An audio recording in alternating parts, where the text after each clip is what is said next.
She was called the most dangerous 10-year-old in America. A child so broken, she destroyed everyone who tried to help her. 7 nannies quit. 3 therapists ran away crying. Her own father, one of the richest men in the country, called her his greatest failure. But then a 23-year-old waitress, who could barely pay her rent, walked into her life. And she did something nobody else had ever dared to do. She looked this little girl in the eyes, and she said N.O. What happened next changed everything. This is their story, and I promise you, you've never heard anything like it.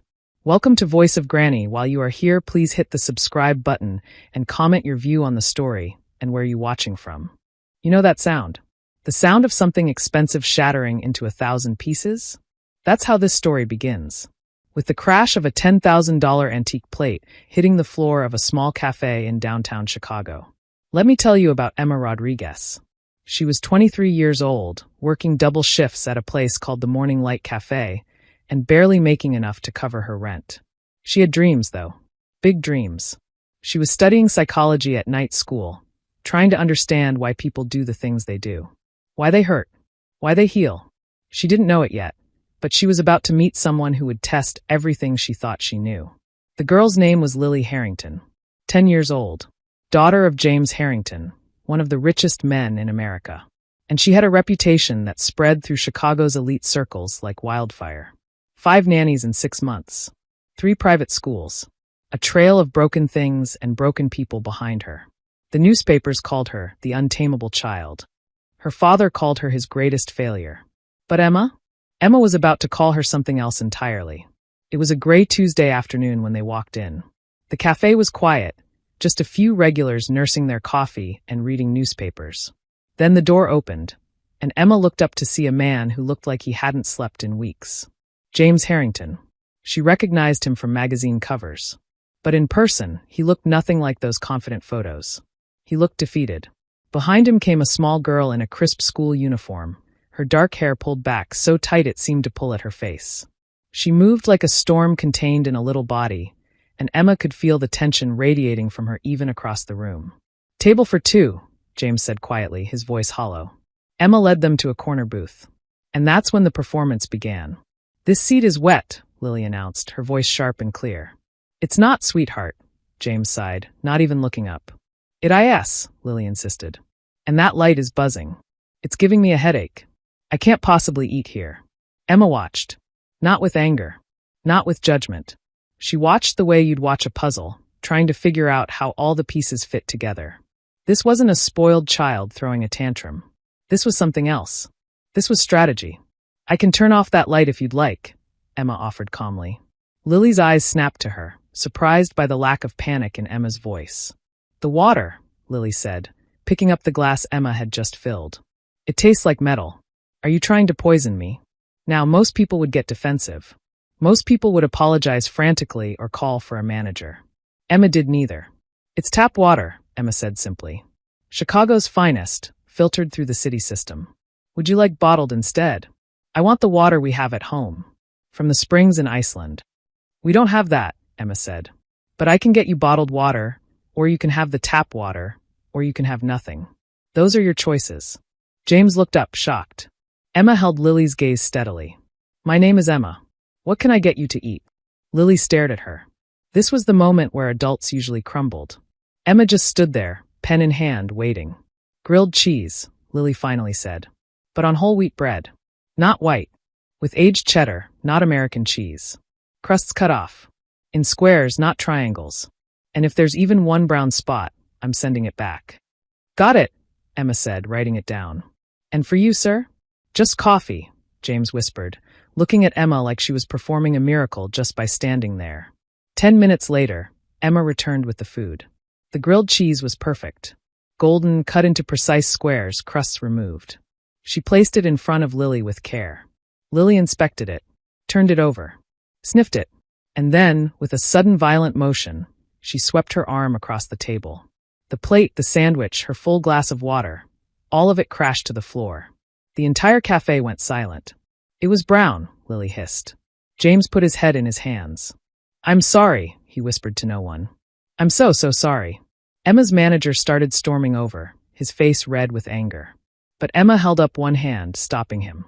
Then she did something no one expected. She knelt down, not to clean up the mess. She picked up one small piece of the sandwich and looked at it. Then she looked up at Lily. "You're right," Emma said quietly. "This edge is a little darker than the other side. My mistake." Lily's mouth fell open. Of all the possible reactions, yelling, crying, demanding they leave, simple, honest agreement was the one thing she'd never encountered. "But I have a question," Emma continued, still kneeling at eye level with the girl. "That throw, was it a 10 out of 10, or more like a 7? Because the plate got good distance, but the water splash was kind of messy. Not very controlled." James's head came up. The manager froze. And Lily just stared. "I'm just saying," Emma said, starting to pick up the broken pieces. "If you're going to make a scene, it should be epic." "That was okay. A little predictable. You seem smarter than that. I bet you could come up with something more creative." And then Emma saw it. Just for a second. The tiniest hint of a smile on Lily's face before she caught herself and made it disappear. "Shut up," Lily muttered. "Fair enough," Emma said, standing up. "Are you still hungry, or was that just for show?" That evening, Emma was finishing her shift when her manager called her into the back office. He looked pale. "Jenkins," he said, using her last name the way he did when he was nervous. "I just got a phone call. From James Harrington's assistant. They want you to call this number. They said it's urgent." Emma stared at the piece of paper he handed her. Her hands were shaking. When she got home to her tiny apartment, the one she shared with 2 roommates and where the heat barely worked, she made the call. A crisp, professional voice answered. "Miss Rodriguez, Mr. Harrington would like to meet with you. A car will pick you up in 1 hour." It wasn't a question. It was a statement. An hour later, Emma found herself in the back of a black car that probably cost more than her entire year's salary. They drove to a building that seemed to pierce the clouds, all glass and steel and impossible wealth. A private elevator took her directly to the top floor. The penthouse office was massive. Windows overlooking all of Chicago, art on the walls that she recognized from textbooks. And standing by the window was James Harrington, looking somehow both powerful and completely broken. "Miss Rodriguez," he said. "Thank you for coming. Did I have a choice?" Emma asked, clutching her bag. He almost smiled. "No, I suppose you didn't. Please sit."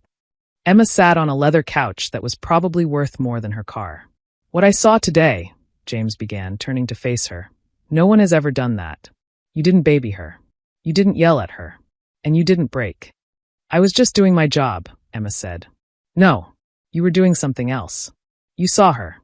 Everyone else sees a monster or a paycheck. You saw something different. What was it?" Emma thought carefully. "I saw a kid who's really, really good at her job. And her job is making people leave." James nodded slowly. "She's exceptional at it. 7 nannies in 6 months.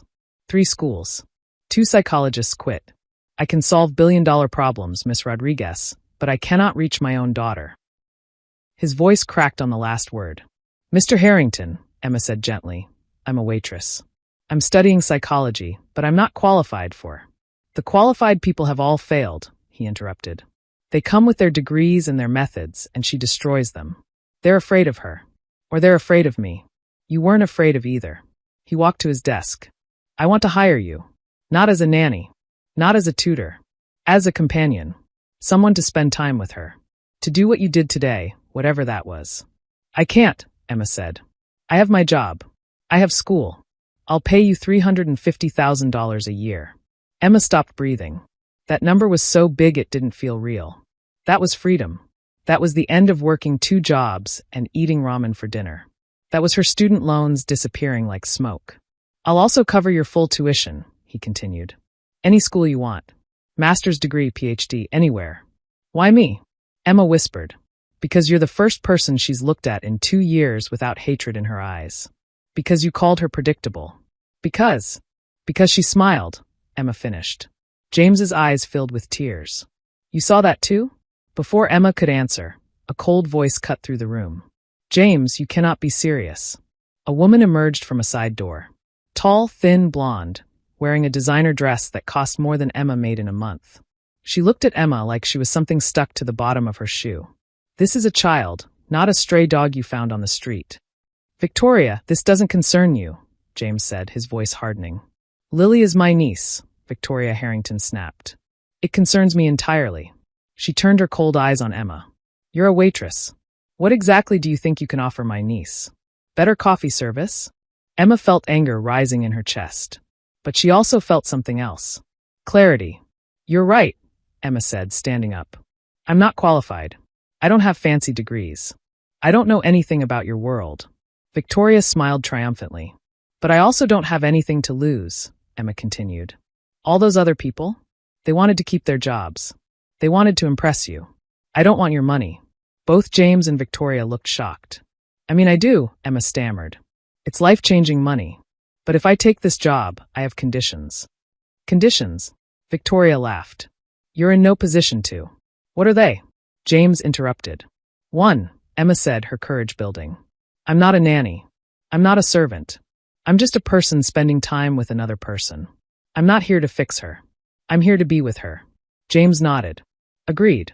2, Emma said, looking at Victoria. You stay away.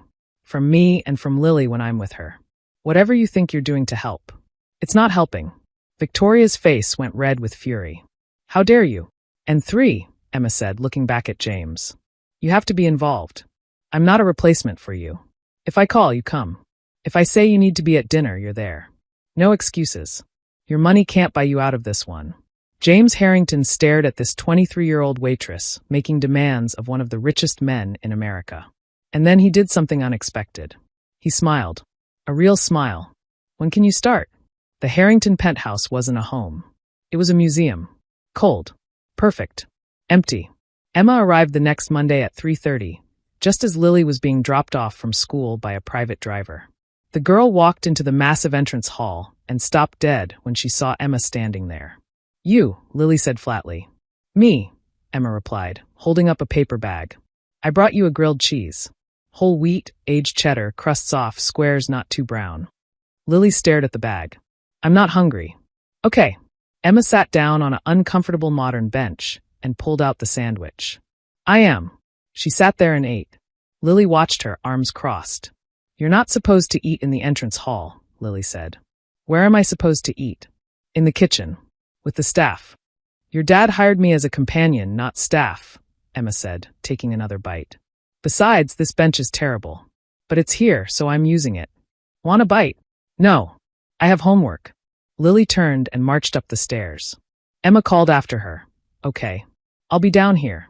For 3 hours, Emma sat in that entrance hall. She read her psychology textbook. She did a crossword puzzle.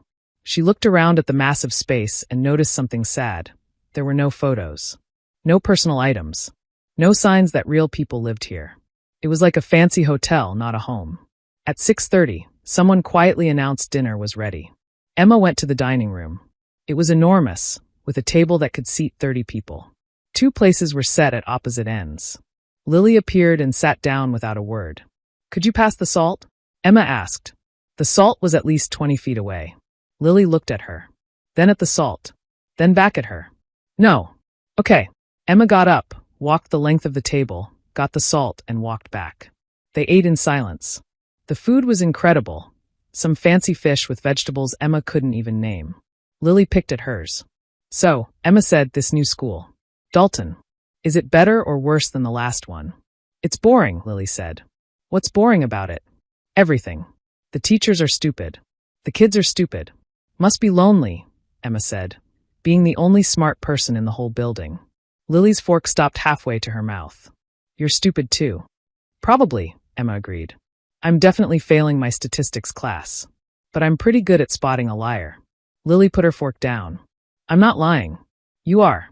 You don't think they're stupid. You think they're something else. But stupid is easier to say. It's a shield. Keeps people from asking more questions. Lily stood up. I'm done. She left. This became the pattern. Every day Lily would test. Emma would deflect. Lily would insult. Emma would agree and redirect. It was exhausting. But Emma didn't give up. The second week, Lily escalated. I'm learning French, she announced one afternoon. With an AI program. My father might invest in the company. Wanna hear? Sure, Emma said. Lily tapped her tablet and rapid French filled the room. Then she turned to Emma with a cruel smile. It said only an uneducated idiot would wear cheap shoes like yours. It's wondering if you got them from a thrift store.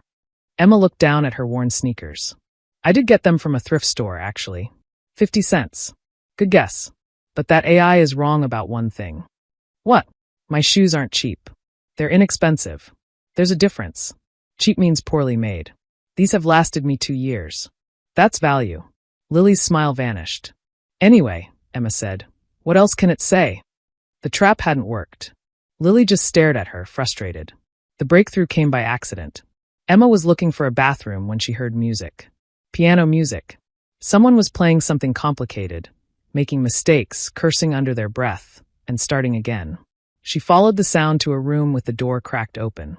Inside, covered in dust cloths, was a beautiful grand piano. And sitting at it was Lily. She wasn't just playing. She was pouring her whole heart into it. Her small face was tight with concentration and something else, something that looked like pain. She hit a wrong note and slammed her fists on the keys. Then she saw Emma's reflection in the piano's polished surface. "Get out!" she screamed, slamming the lid shut. "That was beautiful," Emma said softly. "I had no idea you could. I said get out. You're not allowed in here. And no one is allowed in here." Lily was shaking, her eyes wide with something that looked like panic. "Okay," Emma said gently, backing away. "I'm sorry. I'm going." She closed the door, her heart pounding. That wasn't the calculating girl from the cafe. That was someone terrified and raw. Emma went downstairs and found James, who had just come home. "Mr. Harrington, I need to tell you something." Lily was playing piano. In a room upstairs. When she saw me, she panicked.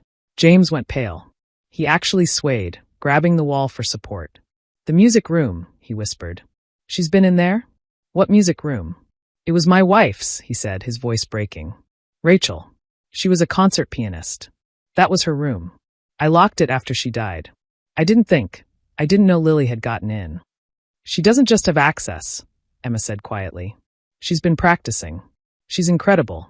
But she's carrying something heavy in there." James looked at Emma with hollow eyes. "I thought I was protecting her. By locking it away. By not talking about Rachel. I thought if we didn't mention it, it would hurt less." "It doesn't work that way," Emma said. "The pain doesn't disappear. It just goes underground." After Emma discovered the music room, everything changed. But not in the way you might think. Lily retreated completely. She locked herself in her bedroom, claiming she was sick. The walls went back up, higher than ever. And that's when Victoria Harrington saw her opportunity. She showed up at the penthouse 3 days later for a family dinner. Emma was in the kitchen trying to get Lily to at least eat some soup when Victoria swept in. "Well, well," Victoria said, her voice dripping with false sweetness. The miracle worker, reduced to a delivery girl. "Miss Harrington," Emma said calmly. "I was just taking this up to Lily. Don't bother. She won't eat it. She knows you're a fraud." Emma refused to take the bait. "If you'll excuse me. You stumbled onto one thing," Victoria continued, moving closer. "The music room. Her mother. A cheap emotional trick. And now that she's been discovered, she's shut you out. The game is over." "I'm not playing a game," Emma said. "Oh, everyone is playing a game," Victoria smiled coldly. "You are. I am. My brother is. The only one who isn't is Lily. And she's the one who suffers. What do you want?" Emma asked directly. "I want what's best for my niece. And that is stability. Not some temporary college student playing therapist. James is blinded by grief and guilt. He needs to give guardianship to someone who can actually handle her. Someone who understands this world." "You," Emma said. "Of course. I'm her family." Victoria took a bite of an apple. "When you fail, and you will, I'll be there to pick up the pieces." The threat was clear. Victoria wasn't just concerned. She was circling, waiting for her chance. Emma left and went upstairs to Lily's door. She knocked softly. "Lily, it's Emma. I'm leaving this soup out here. Your aunt's here, so I get it if you want to hide out." "She's terrifying." She heard a small sound from inside. Almost like a laugh. Emma sat down, leaning against the wall. "You know, she thinks I'm going to fail. She's probably right." The door opened a crack. Lily peeked out. "She's a witch. That's one word for it," Emma smiled. "She told me I was out of my league." "You are," Lily said. "But there was no venom in it." "I know. But here's the thing. I don't care about impressing anyone. I'm not here for your dad's money." "Yes, you are." "Okay, I am. It's a lot of money. But that's not why I stay. I stay because I know what it's like to be the problem kid." Lily opened the door fully. You? Yeah. When my mom left, my dad worked 2 jobs just to keep us afloat. And I was angry all the time. I got in fights. I broke things. I wanted everyone to hurt as much as I did. What happened? Lily whispered. My neighbor, Mrs. Chun, this old lady who always smelled like garlic and had like 50 cats. She didn't try to fix me. She just sat with me, taught me to play chess. And whenever I'd act out, she'd just look at me real calm and say, that is a very loud move. But it is not a smart move. Find the smart move. Emma looked at Lily. Your aunt is making a loud move. But you're smarter than she is. So what's the smart move? Lily looked down the hall toward where Victoria's sharp voice could be heard. She told my dad I asked the chef to make fish last week, Lily said quietly. She knows I hate fish. She does that. She tells him things I supposedly want, things she knows will make me upset. Then when I freak out, she gives him this look like, see, I told you she was difficult. Emma's blood ran cold. Victoria wasn't just waiting for Emma to fail. She was actively sabotaging Lily, manufacturing the very behavior she claimed to be concerned about. So the smart move, Emma said carefully, is not to give her the satisfaction. Let's go to dinner. And I have an idea. That night at dinner, Victoria was in full performance mode. Lily, darling, she gushed when they entered. You're feeling better. I was so worried. I'm fine, Aunt Victoria, Lily said, sitting down. The main course was served. Duck. Oh, wonderful, Victoria trilled. I told the chef this was your absolute favorite, Lily. Just like your mother used to make. James flinched. Mentioning Rachel at dinner was forbidden. Lily froze. Emma could see the storm building, the clenched fists, the tightening jaw. This was the trap. If Lily exploded, Victoria won. Emma caught Lily's eye across the table. Smart move.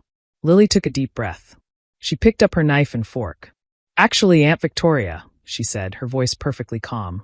Mom never made duck. She was vegetarian. You're the one who always orders it. She took a small bite. But this is fine. Victoria's smile froze on her face. James looked from his daughter to his sister, understanding dawning in his eyes. Emma hid her smile. But as Victoria stared at Emma across that table, her eyes weren't just angry anymore. They were calculating. And dangerous. The war had begun. The small victory should have been the beginning of better things.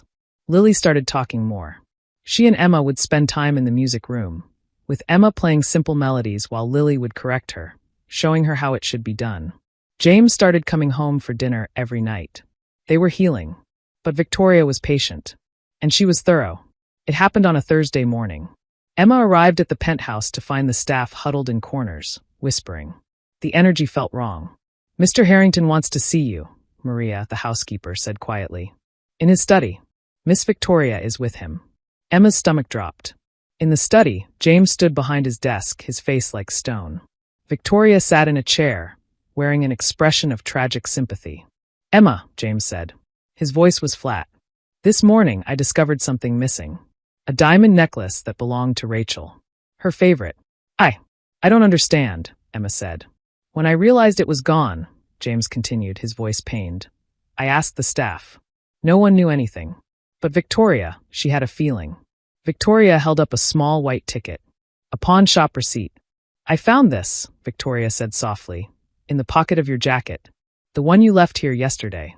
I called the shop. They have the necklace. The room spun. No, that's not. I've never seen that before. I didn't take anything.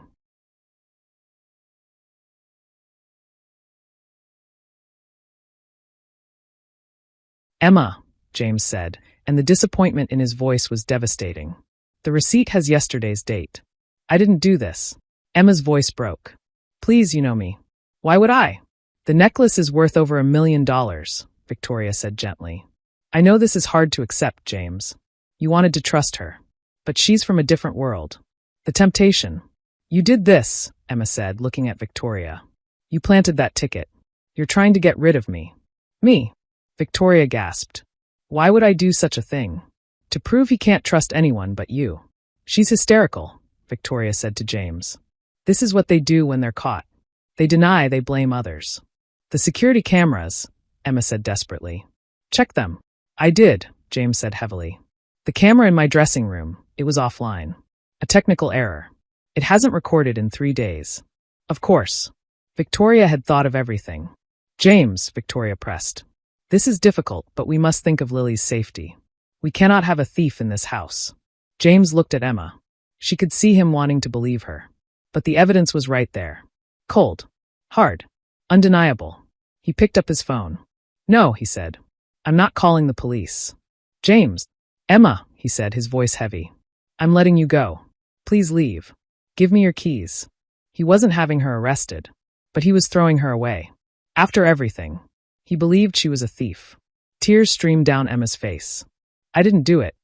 I know this is hard, James said. But I have to protect my daughter. Emma pulled the keys from her bag. Her hands were shaking.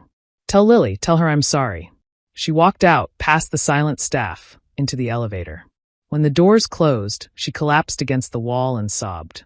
The next day, Emma sat in her apartment, hollow and defeated. Her buzzer rang. Rang again. She ignored it. Finally, she hit the intercom. Go away. Open the door, you idiot. It's freezing out here. It was Lily. Emma buzzed her in. A moment later, the girl was at her door, alone, her face red with cold and fury. How did you get here? Emma asked. You're supposed to be. I took a cab, Lily said, pushing past her. My father is an idiot and my aunt is a liar. You don't think I did it? Obviously not, Lily scoffed. Stealing is a loud move. And stupid. It's something SHE would do.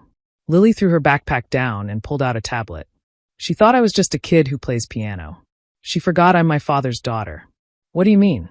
I set up my own security cameras months ago, Lily said, her fingers flying across the screen. To spy on the staff. Aunt Victoria disabled Dad's cameras. But she didn't know about mine. And mine upload to a private cloud. She turned the screen around. Emma watched, her heart pounding. The first video showed Victoria using a laptop to disable the main security system. The second showed her slipping the pawn ticket into Emma's jacket pocket, looking around first to make sure no one was watching. She framed me, Emma whispered. Yes, Lily said, her voice cold and controlled. And now we're going to make the smart move. An hour later, James burst into Emma's apartment, his face pale. Lily, you can't just, he stopped. What is she doing here? Look, Lily commanded, turning the tablet. James watched. He saw his sister's calculated betrayal play out in silent video. His face went from confusion to a rage so cold it was frightening. He didn't speak for a full minute. The smart move, Dad, Lily said quietly. James nodded. The smart move. That evening, they confronted Victoria at the penthouse. When James played the video, her face went white. I did it for the family, she stammered. To protect Lily from. You did it for her trust fund, James said, his voice like ice. You poisoned my daughter with lies. You tried to frame an innocent woman. Get out. James, please. Get out of my house. My lawyers will contact you. If you ever try to see Lily again, I'll turn these videos over to the police. Victoria, broken, left. James turned to Emma. I failed you. What I did, accusing you, I don't know how to apologize for that. Just don't stop, Emma said, looking at Lily. She needs you.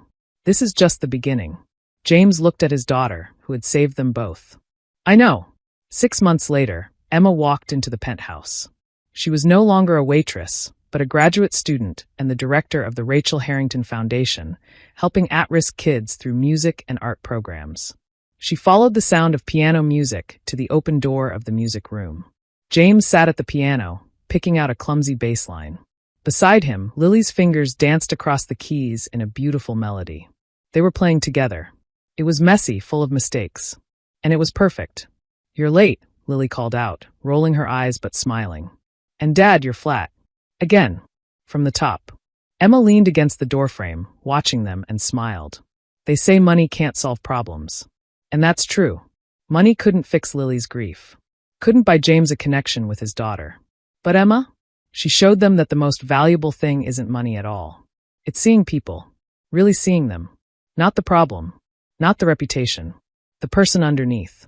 And sometimes, that's the only thing that can break through the walls we build to protect our broken hearts. What would you have done in Emma's situation? When you were accused of something you didn't do, would you have fought harder, or would you have walked away? And have you ever been the person who needed someone to just see you? Let us know in the comments. And if this story touched your heart, please share it with someone who needs to hear it today.